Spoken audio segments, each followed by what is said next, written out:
ಕನಸು ಈ ಸಮುದ್ರಕ್ಕಿಂತ ದೊಡ್ಡದು. 365 ದಿನದಲ್ಲಿ 1 ಇಯರ್ ಬ್ರ್ಯಾಂಡ್ ಬಿಲ್ಡ್ ಮಾಡುತ್ತೇವೆ ಅಂತ ಹೇಳಿ 28 ದಿನ ಆಯಿತು. ಹೀಗೆ ನಾನು ಹೊರಟಿದ್ದು ನಮ್ಮ ರಾಜಧಾನಿ ಬೆಂಗಳೂರಿಗೆ. ಇದು ಸಾವಿರಾರು ಸ್ಟಾರ್ಟಪ್ಗಳಿಗೆ ನೀರುಣಿಸಿ ಬೆಳೆಸಿದ ನಾಡು.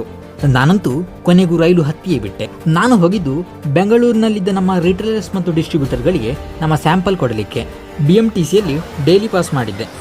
ಹೀಗೆ ನಮ್ಮ ಡಿಸ್ಟ್ರಿಬ್ಯೂಟರ್ಗಳಿಗೆ ಸ್ಯಾಂಪಲ್ ಕೊಟ್ಟ ಮೇಲೆ ಆಚೆ ಈಚೆ ಹೋಗುವಷ್ಟರಲ್ಲಿ ಸಂಜೆ ಆಗಿಬಿಟ್ಟಿತ್ತು. ಇಡೀ ಬಸ್ ಪಾಸ್ನಲ್ಲಿ ಬೆಂಗಳೂರು ತಿರುಗಬೇಕಂತಿದ್ದೆ, ಆದರೆ ಈ ಟ್ರಾಫಿಕ್ನಿಂದ ಎಲ್ಲ ಮುಗಿದಿತ್ತು. ನಮ್ಮ ರಿಟೇಲರ್ಸ್ ಕ್ವಾಲಿಟಿ ಮತ್ತು ಪ್ಯಾಕೇಜಿಂಗನ್ನು ಪ್ರಶಂಸಿಸಿದ್ರು. ಮತ್ತೊಂದು ವಿಷಯ, ಸಮುದ್ರದಷ್ಟು ದೊಡ್ಡ ಗುರಿದ್ರೆ ಸಾಲದು, ಸಮುದ್ರದ ಆಳದಷ್ಟು ಕೆಲಸವನ್ನು ಮಾಡಬೇಕು. ಹೀಗೆ ನಾನು ಮತ್ತೆ ತಡ ಮಾಡಲಿಲ್ಲ. ಕ್ರಾಂತಿವೀರ ಸಂಗೊಳ್ಳಿ ರಾಯಣ್ಣ ರೈಲು ನಿಲ್ದಾಣಕ್ಕೆ ಬಂದೆ. ಮತ್ತೆ ಮಂಗಳೂರಿನ ಕಡೆಗೆ ಟ್ರೈನ್ ಹತ್ತಿದ್ದೆ. ನೀವು ಕೂಡ ನಮಗೆ ಸಪೋರ್ಟ್ ಮಾಡಬಹುದು.